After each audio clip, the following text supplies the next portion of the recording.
difficult points. You're gonna have some highs, but you're gonna have some difficult points.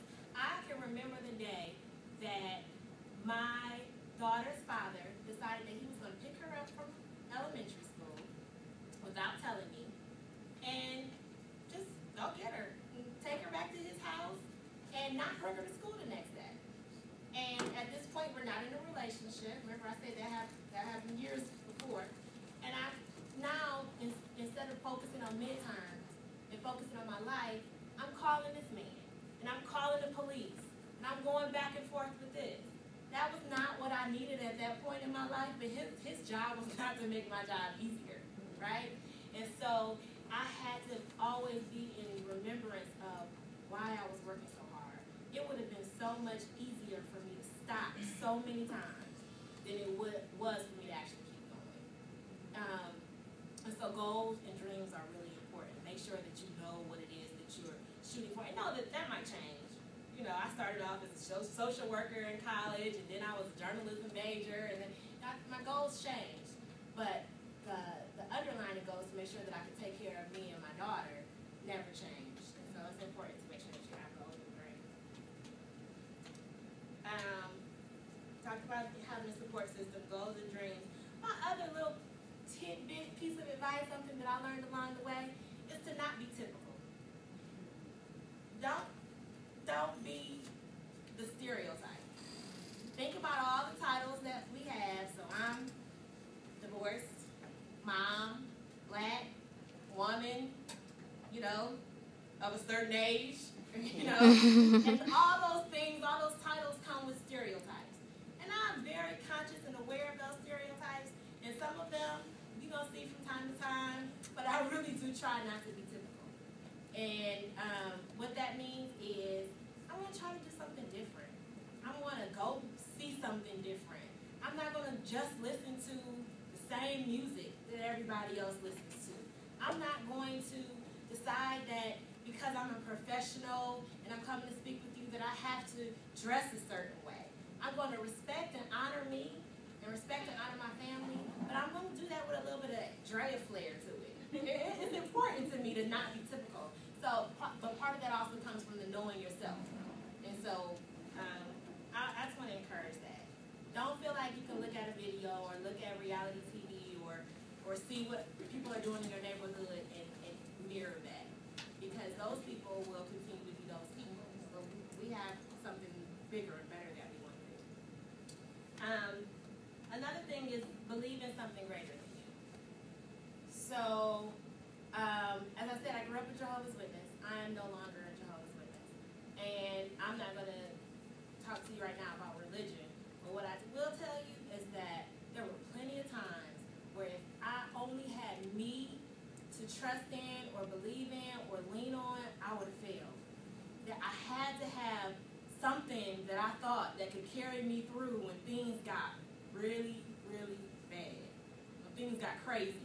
When things got to where like there wasn't food. Or that support system, like they were going through their thing so they couldn't be there for me. Or that man got crazy and decided to hit me one day. And that was one of our lowest points. But I had to believe that I could get up and lean on something that wasn't me. Because I didn't have it. I didn't have the strength, the time, the energy. So if you don't have a belief system, sit with yourself. Spend time with yourself. Find quiet time with yourself and try to connect to something greater than you, because that's going to be very important. And I think I'm going to leave one other link. And that is to give back. So you're in this space right now.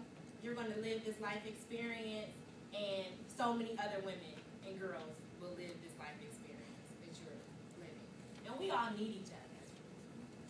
Women and girls, we need each other. We need each other's voices. We need each other's love and support. We need each other's stories. The reason why this was designed was so that you can hear some stories of people who have walked this walk that you are about to walk, right? And that's important because one day you'll be going through something and you'll remember this, or you'll take something from this, or you'll identify with somebody that was on this panel. But we need each other. you need the work that you're going to do for this world is going to help influence another girl. The life that you live is going to influence another girl. The child that you raise is going to influence another person. And so it's just extremely important that whenever you have the opportunity, you reach back and give something, whether it's your time, whether it's clothes. Don't throw your baby's clothes away. Give it to Goodwill. You know, make sure that you're aware and conscious of the fact that you're not existing in this planet alone, and that people need you just like you need other people. I went through a lot to get to where I am now, but I'm so happy. And I love my child too. My daughter's now 20, and people will tell you not to be your child's friend, and I agree with that when they're little.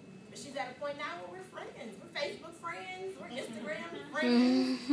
I follow her on Twitter. I love that girl because I did a good job raising that child. And she loves and respects me because I did a good job raising that child. If I dumped her every time I had the opportunity to, if somebody else raised her, if I cared more about my hair and my nails than her, then we wouldn't have the relationship that we do. But we have a really good relationship.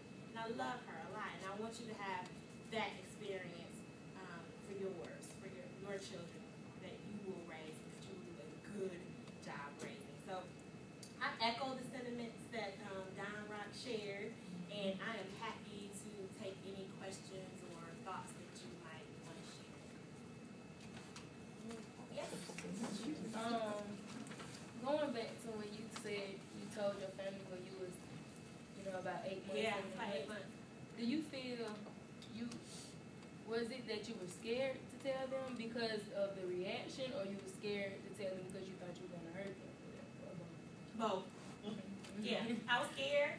I didn't know what they were going to say. I didn't show. So I walked around the house and they didn't know. And I just felt like I'll deal with it when I have